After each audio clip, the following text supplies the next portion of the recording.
Hey, if you are wondering if your Apple Watch can detect hypertension, let me quickly explain. So it actually depends of the device model, and the Apple Watch do not measure your blood pressure directly, but now this is such a feature, the hypertension notification, available in the new devices. So this feature actually lets the Apple Watch analyze data from its optical heart sensor, which is located here, over a 30-day period, and alert you if it detects patterns that may actually indicate high blood pressure.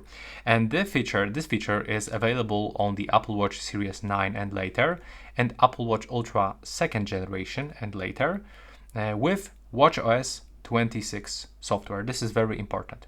And users under 22 years old, pregnant people, or those already diagnosed with hypertension are not actually eligible for this feature.